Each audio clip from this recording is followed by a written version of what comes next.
and which we also call like idiomatic expressions that we use that are very common. So you can start to like say these expressions or these commons, and they're really, really very, very common. We call these idiomatic expressions. So they're like sayings, and this is what we have in English. So you could see, I'm going to share with you some famous sayings and their meanings, the meaning of these sayings.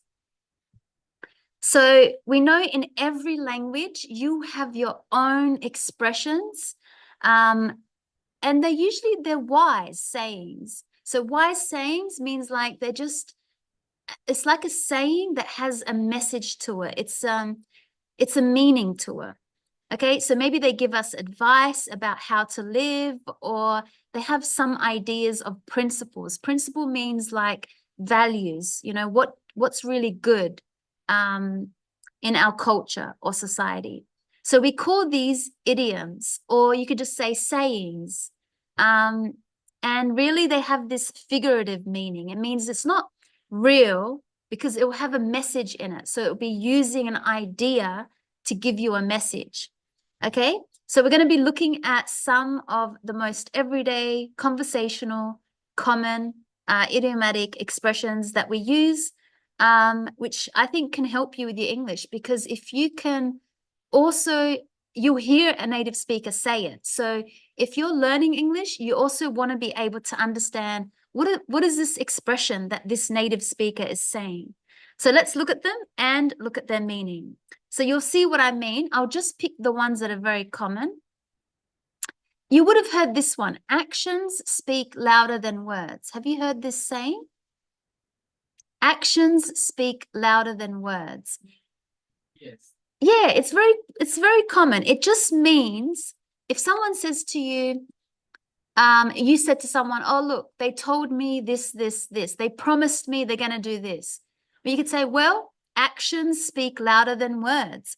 That means that when someone does something, that's going to be more that you could trust that they're going to do it than them just saying they're going to do it. So an action is more powerful than just saying and promising, I'll do something. Oh, I promise, I promise.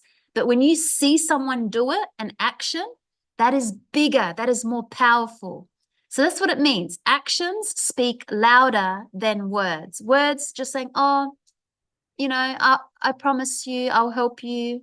But if I keep telling you, I promise, I'll help you, I promise, but then I'm not doing it, that's the action. So if I do it and I help you, that's my action. And that is more, like I said, more powerful than just me saying, I promise I'm going to help you. So you could see people's intentions can be judged better by what they do than what they say. This is another good one. Add insult to injury. So if someone is saying something bad to you, and then they continue to say something else that's bad to you, you could say, wow, why don't you just add insult to injury? It just means like you keep putting more mockery. You're continuing to say bad things to me to worsen the situation already. Okay, so if someone is saying bad things to you and they continue to do it, then you can say, wow, why don't you just add insult to injury? So it's you're being sarcastic at the same time. So insult, like something bad, to an injury. Okay, if you've been hurt. So you see how it's just a saying, but it's trying to say like, wow, you keep saying bad things to me, or you keep doing bad things to me. There too. Another one, back to the drawing board. I like this one. You'll hear this one pretty common. So if someone maybe is telling you about something in their life and they have to start all over again, maybe they lost money, or maybe they have to start a relationship again, or they have to just do something again from the beginning, they'll say, well, back to the drawing board. Now, what does a drawing board mean? You know, like when you write something on a board. So it just means when an attempt fails and it's time to start all over. So maybe you've done a new situation, you've done a new experience, and it didn't go well, and you need to start from the beginning. So we say back to the drawing board. So if you want to give a friend advice, you would say, don't worry, maybe they failed in something. You would say, don't worry, just go back to the drawing board. I like this one, the ball's in your court. So if I want to tell someone it's their decision, okay, it's up to them. They can choose and make a decision and take the next step. And I can say the ball's in your court. So it just means it's up to you to make the next decision or step. Okay, because some people say, well, my father wants me to do this, and my mother wants me to do this, and my husband says this. Then you can say, but the ball's in your court. That means it is your decision. Okay, don't let anyone else make the decision for you. That's a very common one. This is kind of common, barking up the wrong tree. So if you're barking up the wrong tree, so we know what a tree means, like a tree that comes out of the ground, and barking like a dog that would, make a barking sound. So it means that you're looking in the wrong places, or you're accusing the wrong person. So for instance, maybe, I think that someone stole something of mine. And I'm telling my friend and I'm saying, I think it's him. I think it's him. And maybe he doesn't think that. So he could say, look, I think you're barking up the wrong tree. It means you're accusing the wrong person. Be glad to see the back of. This is, if, for example, this is like in a situation where maybe you had a failed marriage, you no longer love the person that you're with, and because they did something bad. Then you could say, you know what? I'm glad to see the back of, and then you can say that person's name. So that means that you're happy that they are going to leave. Okay. So like I said, it's a situation that's not good. You don't like the person anymore. You don't want to see them. So you could say, I'm glad to see the back of them. So if you imagine, what does that mean? The back. So imagine them walking away, you see their back, but you're saying, I'm happy to see their back because you just don't want to see them again. So be glad to see the back of. Beat around the bush. This is a very common Australian saying. To beat around the bush means to be avoiding the main topic, not speaking directly about the issue. So for example, if somebody tells you they have a problem and they're not confronting the problem, maybe they're not really talking about the problem, you'll be saying, come on, man, stop beating around the bush. Stop avoiding the problem. That's what it means. Stop, making excuses. Just get straight to the point. Stop making excuses. Get to the point. So don't beat around the bush. We know what a bush is, The best of both worlds. I love this expression. Have you heard this one, Curly? This one's very common as well. The best of both worlds. Yeah. Yes, one of my favorite.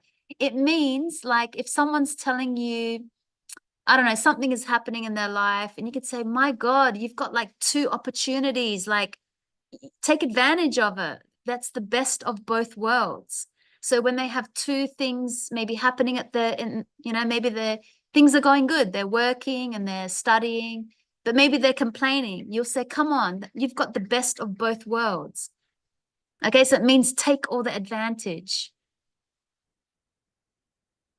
Let's have a look. Another one is, I like this one. It cost me an arm and a leg. Very, very common Australian saying. I use this one a lot. So cost means like, to buy what you purchased, an arm and a leg.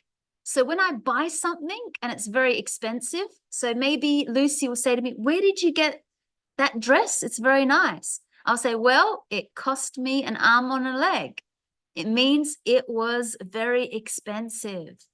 Or you could say to me, wow, your car is so beautiful. Maybe if you looked at my car, and I would say, yeah, it cost me an arm and a leg. It means I spent a lot of money on it. Like it's very expensive. Very common. I like this one. It cost me an arm and a leg. Cross that bridge when you come to it. I like this one. So this one means like when people they're thinking about a problem that hasn't happened yet. Okay, they're worried about in the future about the problem. You could say, don't worry, cross that bridge when you come to it. It means like, don't worry, when that problem comes, then you'll deal with it. But don't worry now. Don't think about it now and stress about it now. Okay, so deal with a problem if and when it becomes necessary, not before. So like, don't stress too much now about the problem. So cross that bridge. We know what a bridge is, right? When you come to it. This one's very common. Cry over spilt milk. So maybe I like to use this one when you have a little child or an adult and maybe they're complaining about something and you'll be like, come on, don't cry over spilt milk. It just means, stop complaining about your past. Like, don't be like a baby crying over spilt milk. So, because you can imagine milk and it's been spilt, it's gone, So usually a child will cry. So you're trying to tell someone like, don't be a baby. Come on, stop complaining about something from their past. So when someone complains about something in their past, you can tell them, stop crying over spilt milk. Okay, so a lot of these, we use them as advice. A lot of sayings. I do a lot. I speak a lot of these this way as well. What's another good one here? Curiosity killed the cat. Sometimes if you're too inquisitive, it can lead into an unpleasant situation. If you're too much like curious, it can sometimes just destroy the situation. Cut corners. I like this one. I use this one. When something is done badly to save money. So I use this one to say like, if someone is telling me that they want to do something, maybe a business, and they want to kind of like do things not good because they want to save money, I'll say, come on, don't cut corners because then it's not going to be good. So don't cut corners. Don't do something bad.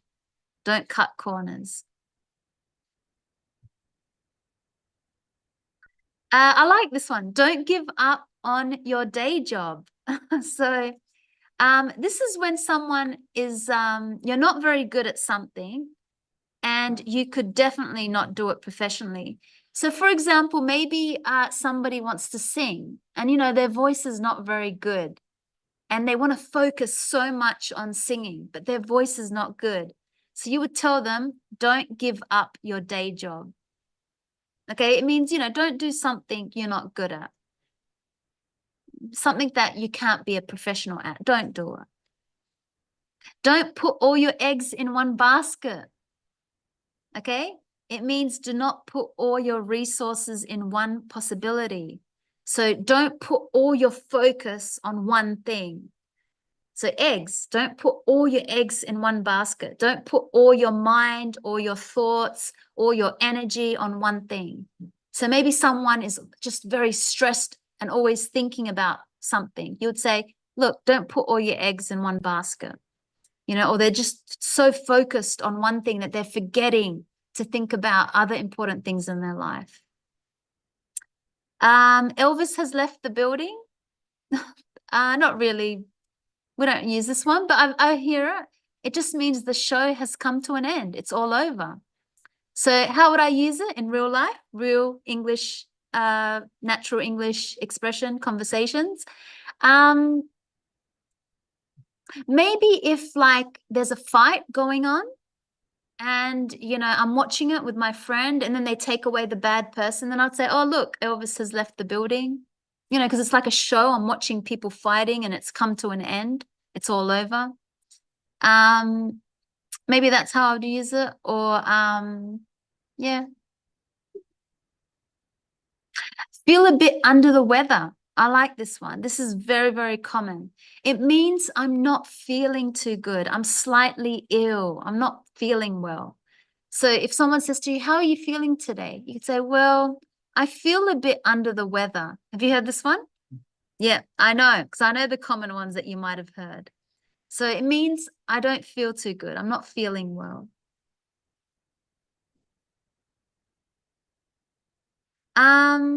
I like this one. Give the benefit of the doubt. So you believe someone's statement without proof.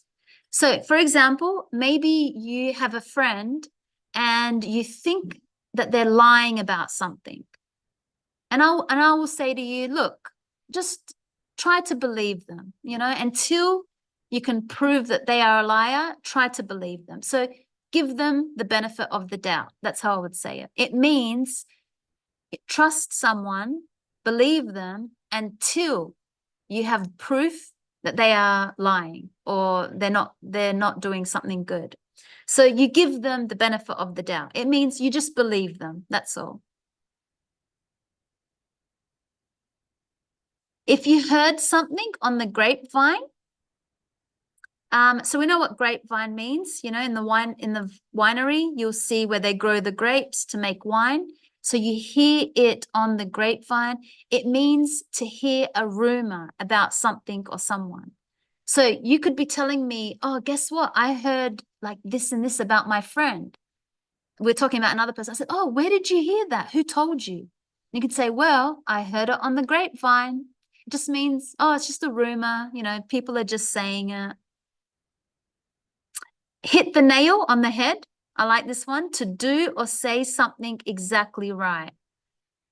So, for example, maybe you are like Curly's telling me about something, a situation that you did, and you handled it very good. And I would say, wow, you really hit the nail on the head. It just means, wow, like you did or you said something exactly right. Like you did it really well. I like this one, hit the sack or the hay. So you could say it means to go to bed. So you could say, oh, I am so tired. I'm going to hit the sack. Or I'm going to hit the hay. Sheets, not really. That's not very common. It's more common to say, I'm going to hit the sacks. So you could say, okay, guys, I'm going home. I'm going to hit the sack. It means I'm going to go to bed. Very common. I use this one myself. Like, especially when you're very tired. Oh, I'm so tired. I'm going to hit the sack. In the heat of the moment. That means when I'm overwhelmed by what is happening in the moment. So there's a situation and I'm really like overwhelmed, like, wow, something is happening. And it's like in the heat of the moment. So maybe I yelled at someone or I hit someone. You could just say, I didn't know what I was doing. I was just overwhelmed and I just did it so quickly. I didn't know what happened in the heat of the moment. Okay, you're overwhelmed. Like it's happening so fast, so quick, and you're not prepared. It just happens so fast. It takes two to tango. This one is very, very common when people, do you know what? When people are cheating and maybe your friend is telling you, oh, look, my husband is cheating and he's doing bad and it's not the other woman's fault. It's, or maybe something like that. You would say, sorry, it's the other woman. She's hitting on my husband. She's trying to make my husband come to her. You could say, well, it takes two to tango. That means it takes two people to be involved in cheating. So you can't just blame one person. You have to blame both. Okay, because actions or communications need more than one person. But like I said, this is very common when people are cheating. And maybe you don't want to blame your husband. You want to always say, it's the other woman. She's always messaging my husband. Well, no, it takes two to tango. So your husband too is also to blame if he's giving his time to another woman. Okay, so especially when someone is cheating, like I said, that's when we use this one. It takes two to tango. Tango is an Argentinian dance. Okay, so you see how these expressions, I'll just do a few more. Jump on the bandwagon. Okay, I love this one. Join a popular trend or activity. For example, TikTok. Okay, you might say, "Oh, I don't have it. I don't have it," and I'll say, "Come on, jump on the bandwagon." That means like, come on, it's so popular. Everybody's using it. Like, join us. Use it. Download the app. So if you want to tell someone, come on, like, join this popular trend, like TikTok, or doing something that's very common and popular. Jump on the bandwagon. Keep something at bay. Okay, to keep something in a distance, far away. So maybe you have a friend and she's not very good. They're a friend that's not doing you any good, not benefiting you. Then someone, you can advise the other person. You can say, look, why don't you just keep her at bay? So it just means like, keep them far away. Don't get too close. Don't spend too much time. Keep something away. So you want to keep something away that's not good for you. Maybe it's a person, maybe because, they're involved in something bad, or they're always trying to get you to do something bad. You could advise someone to keep them at bay. I love this one. I think I used this one like yesterday. To kill two birds with one stone. Like I said, I just used this one yesterday. It means to accomplish two things at the same time. So for example, maybe you want to go fishing, okay? It's something that you enjoy doing, but at the same time, your friend is always saying, hey, I never see you, I never see you. Well, you can do two things at one time. You can do what you want to do, go fishing, and maybe invite your friend, so that way you are doing two things in one time. You are doing, because you have a plan, you're doing fishing, but at the same time, your friend wants to see you. So, you do two things at one time. Or for example, it has to be two good things. Okay, so you can imagine two different good things at the same time. You kill two birds with one stone. The last straw is like the final problem in a series of problems.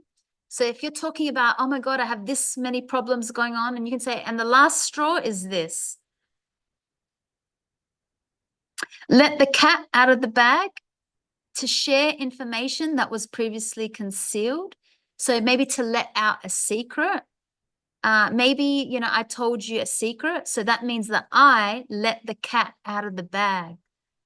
Okay, so you could say, why did you let the cat out of the bag? Why did you tell everyone the secret? You let the cat out of the bag. Make a long story short. So when someone is telling you what happened in their day, you would say, come on, man. Make the long story short. It means just get to the point, leave out the details. You're taking too long to tell me the story. So, or you could say it yourself. Oh, I'll tell you what happened in my day, but to make a long story short, and then you'll just say the main thing of your day. Miss the boat. I love this one. I use this one all the time. Miss the boat is used to say that someone missed his or her chance, if they missed their opportunity. So maybe you had an opportunity to travel somewhere or to apply for a course and you didn't. And I would say, well, you missed the boat. You missed the opportunity. You missed the chance. Once in a blue moon. I use this one all the time.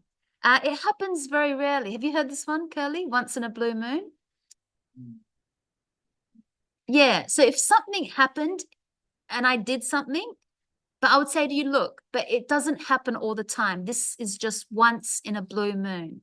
So it means I did something, but it's not something that I do all the time. It happens once in a while. It's like saying once in a while. Okay. So like, I don't know, it has to be something that I did.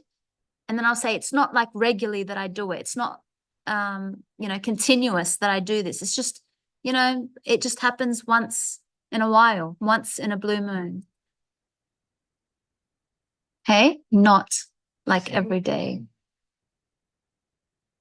So you can Be ready every day. Yeah. Picture paints 1,000 words. A picture paints 1,000 words. If you look at a visual representation, it is far more descriptive than words. Very simple. A photo, an image will give you more information than just if you're reading about it. A piece of cake, okay, it means that it was easy. So if I did something or someone did something, I'll say, wow, that was a piece of cake. That means it was really easy. The job was, how was work? Good. It was a piece of cake. Like, it was really easy. See eye to eye. I like this one. To say that two or more people agree on something. So you can say, yes, me and my father, we see eye to eye. Or me and my husband, we see eye to eye on this issue, whatever the topic is. It means that we both agree on it. We're not fighting. We both have the same ideas about it. We see eye to eye. We have the same ideas, we're on the same page. Actually, that's another one. We're on the same page. Very similar to see eye to eye. To sit on the fence. This is used when someone does not want to choose or make a decision. So, for example, maybe they're not sure which course they want to sign up for. They're not sure which house they want to buy, or they're not sure what they want to do. You would say they are sitting on the fence. Okay, so they're struggling, like, to make a decision, or just they don't want to choose. Speak of the devil. Okay, this expression is used when the person you have just been talking about arrives. So maybe me and my friend are speaking and we're talking about someone that is not here. And then that person comes in the room, they will say, oh, look, speaking of the devil. And we actually say it so that person can hear us. You say, speaking of the devil. And then the person would say, are you guys talking about me? And you would say, yeah, but nothing bad. So that's very common, speaking of the devil. To take with a grain of salt, very, very common. This means not to take what someone says too seriously. So someone told you something and you're a little bit upset by it, then I would say, look, just take it with a grain of salt. It means don't take it too seriously. Don't worry. Just don't care. Just don't worry. Okay, take with a grain of salt. A taste of your own medicine.